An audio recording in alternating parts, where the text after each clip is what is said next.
കടയിൽ നിന്നൊക്കെ വാങ്ങുന്നത് പോലെ ക്രിസ്പി ഒന്നും ആവൂലെങ്കിലും അതിനേക്കാളും വൃത്തിയിലും നല്ല എണ്ണയിലും ഒക്കെ നമുക്ക് വീട്ടിൽ തന്നെ തയ്യാറാക്കി എടുക്കാൻ പറ്റും കേട്ടോ. ഈ കപ്പേന്റെ ചിപ്സ് ഒക്കെ ഞാനിപ്പോ ഇവിടെ രണ്ടു തരത്തിൽ കപ്പ ചിപ്സ് ഉണ്ടാക്കുന്നുണ്ട്. അപ്പൊ എന്റെ ഇന്നത്തെ വീഡിയോ കപ്പ ചിപ്സ് ഉണ്ടാക്കുന്നതിന്റെയാണ് കേട്ടോ. ഈ ചാനൽ ഒരു വ്ളോഗിംഗ് ചാനലാണേ. കുക്കിംഗ് വീഡിയോസും ട്രാവലിംഗ് വീഡിയോസും ഒക്കെയാണ് കേട്ടോ മെയിനായിട്ട് ഉണ്ടാവുക. അപ്പോൾ ഇതൊക്കെയാണ് എൻ്റെ കുക്കിംഗ് വീഡിയോസ്. ഇതിലൊക്കെ ചിലതൊക്കെ നിങ്ങൾക്ക് ഇഷ്ടപ്പെടുന്നതും ഉണ്ടാവും കേട്ടോ, ഒന്ന് കണ്ടു നോക്കണേ. അപ്പോൾ എൻ്റെ ഇന്നത്തെ ചിപ്സിനുള്ള ഇരയാണ് ഇത്. ഇതിൻ്റെ പകുതി കഷ്ണം ഞാൻ പുഴുക്കുണ്ടാക്കി കഴിച്ചു. അത്രേ വാങ്ങിയുള്ളൂ കേട്ടോ. അപ്പോൾ ഞാൻ മാത്രമേ ഇവിടെ പുഴുക്ക് കഴിക്കുകയുള്ളൂ. കുഞ്ഞുനാണെങ്കിൽ ഇങ്ങനത്തെ ചിപ്സൊക്കെ ഭയങ്കര ഇഷ്ടമാണ്. അപ്പോൾ ഞാൻ വിചാരിച്ചു എന്നാൽ പകുതി കഷ്ണം വെച്ചിട്ട് അവൾക്കൊരു ചിപ്സും കൂടി ഉണ്ടാക്കി കൊടുക്കാമെന്ന്. സ്കൂൾ വിട്ടൊക്കെ വരുമ്പോൾ ഇതൊക്കെ മിക്കപ്പോഴും വാങ്ങിയാണ് കഴിക്കൽ. ഒരു പ്രാവശ്യം ഒന്ന് വീട്ടിലുണ്ടാക്കി നോക്കാമെന്ന് വിചാരിച്ച് അതപ്പോൾ നല്ല സക്സസ് ആവുകയും ചെയ്തു കേട്ടോ.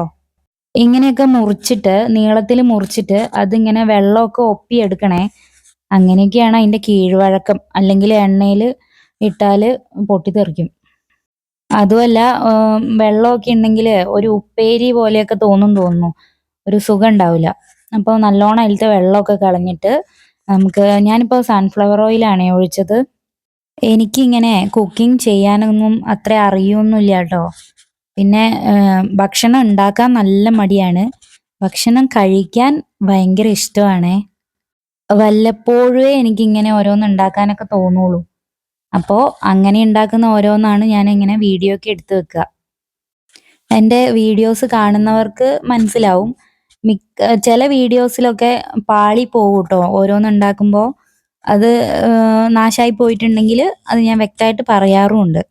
അങ്ങനെ ഒരു പുഡിംഗ് ഉണ്ടാക്കി കൊളായിപ്പോയി. അതുപോലെ ഒരു വീഡിയോ കണ്ടിട്ടാണ് ഞാൻ ഉണ്ണിക്കാമ്പ് ഇതുപോലെ ഫ്രൈ ചെയ്തിട്ട് ആക്കിയത്. അതും ഒരു ടേസ്റ്റും ഉണ്ടായിരുന്നില്ല. വലിയ ടേസ്റ്റ് ഒന്നും ഉണ്ടായിരുന്നില്ല, പക്ഷെ നല്ല പണിയുമായിരുന്നു. ഇതങ്ങനെയല്ല കേട്ടോ, ഇത് നല്ല സ്വാദ് ഉണ്ടായിരുന്നേ. ഞാൻ ഈ വറക്കുമ്പോൾ അതിലേക്ക് നേരിട്ടാണ് കേട്ടോ ഉപ്പിട്ടത്. എല്ലാവരും വെള്ളത്തിൽ കലക്കി അത് ഈ ചിപ്സ് ആയി കഴിയുമ്പോൾ അവസാനം ഒഴിച്ചു കൊടുക്കുകയാണ് ചെയ്യുക. പക്ഷെ ഞാനിങ്ങനെയൊക്കെയാണ് കേട്ടോ ചെയ്യല്. നമ്മളെ കടയിൽ ഈ ഉന്തുവണ്ടിയിലൊക്കെ കാണൂലേ, അവര് ഉപ്പും മുളക് പൊടിയും ഒരു കുപ്പീൻ്റെ ഉള്ളിലാക്കിയിട്ട് നമ്മൾ വാങ്ങി കഴിഞ്ഞാൽ അവസാനം നമുക്ക് പൊടിയിട്ട് തരികയല്ലേ ചെയ്യുക. അവരെയൊക്കെ മനസ്സിൽ ധ്യാനിച്ചിട്ടാണ് ഞാനിതൊക്കെ ഉണ്ടാക്കാൻ തുടങ്ങിയത്. അപ്പോൾ ഇത് ഫസ്റ്റ് കോരിയതൊക്കെ നല്ല കറക്റ്റായിട്ട് തന്നെ കിട്ടി കേട്ടോ.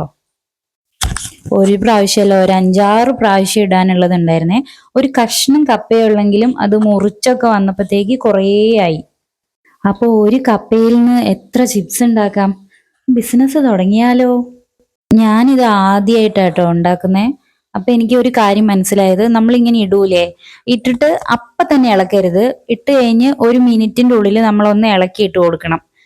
അല്ലെങ്കിൽ ഇവരൊക്കെ ഇങ്ങനെ ഒട്ടിപ്പിടിച്ച് നിൽക്കുന്നുണ്ടാവും.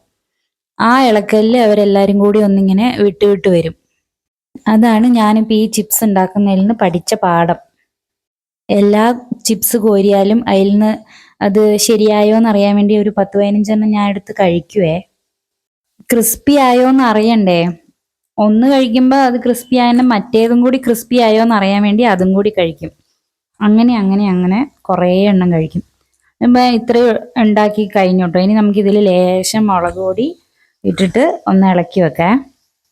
സമയം 3:30 കഴിഞ്ഞിട്ടുണ്ട്. അപ്പം ഇനി എനിക്ക് ഇത് കഴിക്കാനുള്ള ആളെ പോയി സ്കൂളിൽ നിന്ന് കൂട്ടിയിട്ട് വരണം. അങ്ങനെ ആദ്യമായിട്ട് ഉണ്ടാക്കിയത് സക്സസ് ആയതുകൊണ്ട് പിന്നെ ഒരു വട്ടം ഞാൻ കപ്പ വാങ്ങിയപ്പോൾ ഇതേപോലെ ഒരു ത്രികോണി എന്നുള്ള രീതിയിൽ മുറിച്ചു. നീളത്തിൽ മുറിക്കാൻ മടിയായി കേട്ടോ. അങ്ങനെ എന്നിട്ട് അത് ഫ്രിഡ്ജിൽ വെച്ച് എടുത്തു നോക്കുമ്പോഴത്തേക്ക് അതിലിങ്ങനെ ഒരു കറുപ്പടിച്ചിട്ടുണ്ടായിരുന്നേ. പിന്നെ അത് ഉണ്ടാക്കാൻ പറ്റുമോ എന്നൊക്കെ ഞാനൊന്ന് സംശയിച്ചു. പിന്നെ ഏതായാലും ഉണ്ടാക്കി നോക്കാമെന്ന് വിചാരിച്ച് അന്നത്തെ പോലെ തന്നെ എണ്ണയൊക്കെ വെച്ച് ചൂടായിലേക്ക് ഇതിട്ട് ഒന്ന് ഇളക്കി കൊടുത്ത്. അപ്പോൾ അത് ഒരു കുഴപ്പമില്ല കേട്ടോ. നല്ല അന്ന് നീളത്തിൽ ഉണ്ടാക്കിയതിനേക്കാളും ക്രിസ്പി ആയിട്ട് കിട്ടിയേ. അപ്പോൾ ഇനി നിങ്ങൾ കപ്പയൊക്കെ ഉണ്ടെങ്കിൽ സ്വന്തമായി വീട്ടിലും ഇങ്ങനെ ഉണ്ടാക്കി നോക്കണം കേട്ടോ. നമ്മൾ വാങ്ങുന്നതിൻ്റെ അത്ര ക്രിസ്പി ഉണ്ടാവില്ല എന്നേ ഉള്ളൂ. പക്ഷെ നല്ല ടേസ്റ്റ് ഉണ്ടാവും. പച്ചടീന്റെയും ചമ്മന്തീന്റെയും ഒക്കെ വീഡിയോ ഉണ്ട്. അതൊക്കെ നല്ല വീഡിയോ ആണ് കേട്ടോ. ഇതൊക്കെ ധൈര്യമായിട്ട് ഉണ്ടാക്കി നോക്കാനും പറ്റുന്നതാണേ. അപ്പൊ ശരി.